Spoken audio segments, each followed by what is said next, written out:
How's it going, you guys? Hopefully you all had an amazing weekend and you guys enjoyed the Super Bowl that happened yesterday, Super Bowl Sunday. I know I did. I had a lot of people over. We'll be talking about the Super Bowl in a little bit, but first, let me talk about this Muslim preacher, Muhammad Abubakar, who has 130 wives. Well, he just passed away at the age of 93 years old in Nigeria. He leaves behind 203 children, and some of his wives are actually currently pregnant with some more of his kids. So it's so crazy to think about that someone can have 130 wives and over 200 kids. And what I think is the most shocking is the fact that Muhammad was 93 years old and he's still producing kids. It's unknown at this time how Muhammad passed away, but let's just say he leaves behind a lot of family members and leaves a lot of his wives as a widow. So from there, let's talk about the Super Bowl. Did you guys watch it last night? It might have been the greatest Super Bowl game ever. Let me know what you guys think of the game in the comment section below. Put hashtag the team you guys wanted to win. And also tell me, do you think this was the greatest Super Bowl game ever? I think so. There were so many records this night. For those of you guys who went to bed early last night thinking that, yay, the Atlanta Falcons won, well, you missed on one heck of a comeback. This comeback made history. There's been no team to have ever come back in the Super Bowl while trailing by 10, but there was one point in the game that New England Patriots were down by 25, so I totally understand why you guys just clicked off the TV and went straight to bed. But the final score ended up being 34-28 for your New England Patriots. That is insane. This was Tom Brady's 7th Super Bowl appearance, which is the most by any other players in history.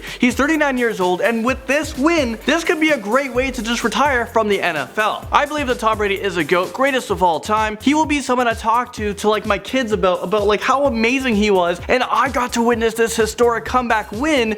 I mean, this is amazing. This was his 5th Super Bowl ring. He now has as many rings as Kobe Bryant in the NBA, and as many rings as he has fingers. He now has one for his thumb. Tom Brady won the league's most for Super Bowl MVP. The halftime show was also very entertaining. Everyone was expecting Lady Gaga to make like a quick speech about like Donald Trump, you know, Donald Trump, just somewhere in there in the speech, but she didn't. She ended up sticking to her script during her performance. She did sing her song Born This Way, and some of you guys might think, well, that was her stance against Donald Trump because she sang in her song, you know, everyone is equal, everyone is great in their own way. Lady Gaga performed in front of 110 million people. I think that is just so crazy how many people actually watch the Super Bowl, and this just shows you that big NFL players like Tom Brady, personally, I think they were underpaid. Because when you think, okay, think about this. You know, during the match, it was like Floyd Mayweather versus Manny Pacquiao. There was way less viewers, way less. And they were paid over $410 million just for one match. Tom Brady was paid out for the Super Bowl about $2.6 million.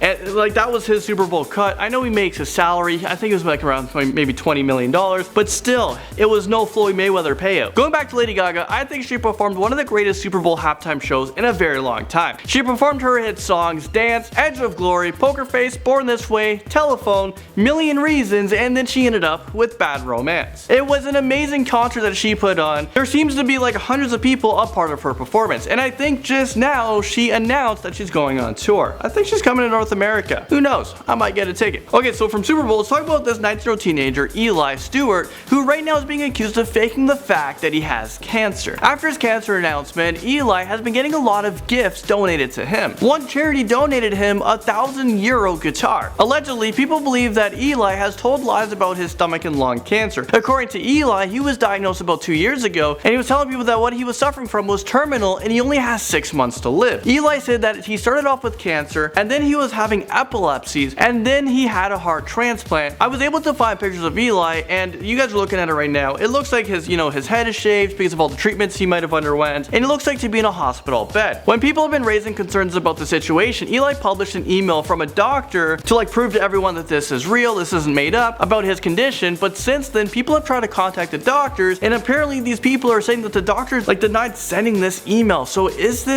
he fabricating the whole thing? Police have stepped in, and police spokesman said, "We can confirm we have received a complaint and the police inquiries into this matter are ongoing." I'll try to follow this story. Let's see if this thing is true or not. Let's see if it's real, but it's just a horrible thing to do, to fake cancer like this. So you know what, at this time I really want to believe this kid. Well, there you guys have it. Thank you guys so much for watching this video, and I'll see you guys very soon in a new video tomorrow.